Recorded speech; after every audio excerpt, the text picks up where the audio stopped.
Good afternoon. Usually on this channel, we sort of talk about. I try to avoid hot topics. If there's something going on in the world that is on everybody's minds or everybody is throwing their hat in the race, I try to avoid those topics because, granted, they'll get you more views and more subscribers, but I think they have. I'm just looking at a tin can of alcohol down here. It's quite recent, so it's interesting because I consider this part of the woods unknown, and not many people come down here, even though there are red paint on trees ready for them to be chopped down. So it's always interesting to think about the individuals what actually are down here and what times they come and what they're like. But yeah, I don't really usually do videos like this of where I usually pick a topic and I try and tell you something about said topic. It's very rare that I talk about things. I mean, I don't even know if I can do this anymore. It's been a long time since somebody's posed me a question and I've actively just spoken about it without thought or with a certain freedom what I don't really allow myself. But I want to talk to you guys about dreams, and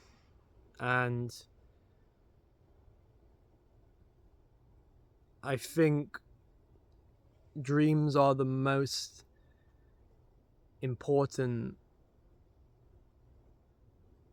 concept or idea one can have while spending time on this planet. I think back to when I was a child. Most of my childhood was spent dreaming. I would, with my toys and my army soldiers and little bits of wood and brick, I would create these great big battles, these great big battle scenes, and there was almost a cinematic approach to it where I could picture the people watching them. I pictured it being critiqued, and it would just consume my whole imagination. It's where my creativity comes from. I was just so excited to think about the possibilities of the battles. I can't remember the battles per se, but I can remember the feeling very well. I had it with robots I created. I would get two remote control robots, sort of battle robots, you see, and I would crash them against each other, and I would create this show, and nobody was watching, but there would be the underdog, there would be the heel, there would be the face, there would be drama and intrigue. And when you become more conscious as you grow older, and then some people, when they enter the adult world, they just switch off their consciousness and they stop thinking. But there's that period where you're an early teen to late teens where your imagination is just flaring. At school, I was never present at school. I was never in the classroom. I saw the teachers with felt tip pens drawing on the boards, and it could have been numbers, it could have been letters, whatever it was. I just wasn't taking it in. It was of no interest to me. I went to school where you had to copy the board. We didn't have the grade to teach, so I just copied the date in my book very unneatly, and then I would just copy what they were saying, and then if I was asked a question, I would just have to blag my way out of it because I was not engaged. And what I was doing, I was thinking of the video games I was playing, things like BioShock and Fallout, and I was thinking about my life and all these crazy scenarios. Maybe that girl across from me was actually she wasn't, by the way, but maybe she was secretly in love with me, and we were gonna I was going to say something where all the class would laugh, and I was going to save the class from an intruder, an attacker, or all of a sudden people were going to find out that I was like a superhero or whatever it was or something, and that girl would fall for me, or the cool kid would like me because I saved him, or I stashed something of value for him.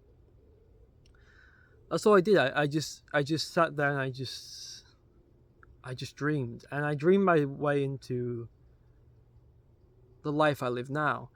I think sometimes when I make videos, and sometimes when I talk to other people about life, I think I do have that problem where I'm coming from a unique standpoint, or I'm standing on a unique standpoint, because how I entered life was a lot different to everybody else, in the sense that everybody else was organized and they were preparing their life, but I was just dreaming. When I was interested in women, I would be on the bus and I'd be imagining all these great romantic scenes. I met a woman in a bookshop, or I met a woman in a supermarket, or I fell in love with somebody at college, or I saved somebody, or all these sort of fictional romances. And how I actually met my current girlfriend, fiance, soon to be wife, was in a dream way. It was in a dream sequence. I was heavily drunk and I was about to go back to my room. I was on a cruise ship, and some of my Welsh friends, they said, come on, let's have one more drink, a nightcap. I went up. I didn't want to. I went in the elevator, get to the top of the nightclub. I decided it's not for me. It was too loud. I was ready to go to sleep, so I just said, look, I'm going, made my mind up, good night. I'll walk straight through, get through the nightclub, turn around. Behind me there is my girlfriend now, Sophia, and we just stare at each other. No words are exchanged. There's a tad bit of awkwardness in the air. Nobody knows what to say, but there's just this look of, I know this person knows me. We understand one another. And from there, we start a relationship. Just like that. And when I tell that story, or when I try and explain and maybe inspire people criticize that idea of, yeah, but that's just luck, but it's not. It's because if you really think about the absurdity of life, and it is absurd and it is chaotic and crazy,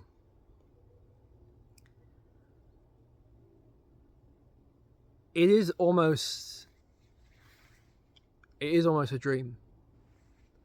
But we try to not make it a dream by being organized, and we regiment ourselves to the construct in front of us, that we have children at a certain age. Most cultures, I think it's usually 30. We get married. We have that period where we're playing the field. We have that moment where we lose money in Vegas, or whatever it is. We live life like this. There is really nothing really too unique anymore, because everything is, it's being done, and people are doing it as we speak. If you're going to go on a boys only holiday, it's happening right now as we speak. If you're going to dramatically break up with your partner, it's happening right now. We want to, some of us want to get lots of education because we don't feel very intelligent, so we just have to keep getting lots of education to feel like the world's going to take us seriously and we're going to get decent jobs and decent income. You see, I saw all that going on, and I acknowledged my mortality, and I acknowledged that, yeah, if I just walk through life dreaming. It's not going to be easy. There's going to be, I'm never going to have that job, or I'm never going to maybe be friends with that person. But when you actually just disconnect and really walk through this planet, have you ever had a day where you really walk on the ground?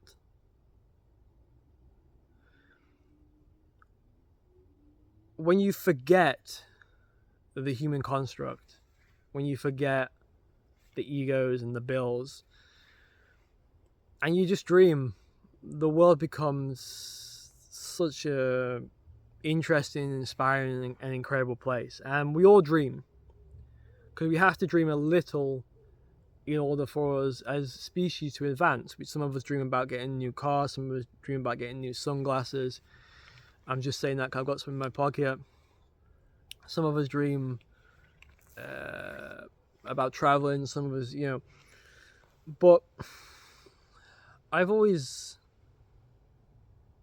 just walked through life, and I'm always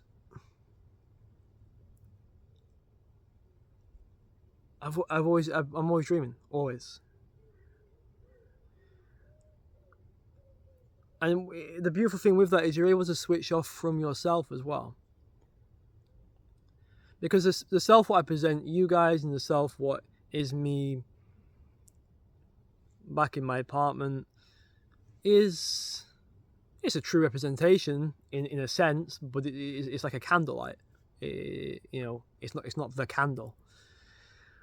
And when I dream, I can disconnect, and I can do things and be things what I'll never be, and I can understand and do things what I'll never do. And to end on this note, you notice there is a world within the world, that this forest isn't a forest as it, you might picture there. There's somebody who subscribed to this channel, and they said that he pictured somebody stood near a tree smoking, and somebody else, you could make it really artsy. You could say there's a goat in the distance, or you could picture anything you want about my life and my backstory, and it doesn't matter what the truth is.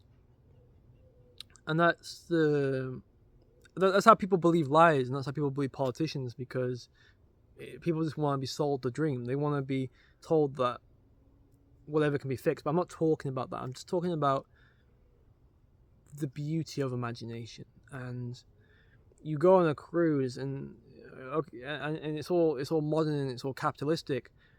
How about picture you're in the 20s and you're smoking on the side of the ship, and you're going on this incredible adventure. You've got a terrific old suitcase, brown and leathered, and you could have wild dreams. You can have dreams of Charlie Chaplin remixed to club music. There's so much what the imagination can do. It's such a beautiful thing, but sadly we don't really find it in normal conversation, do we, when we talk to people? And I really do find it sad.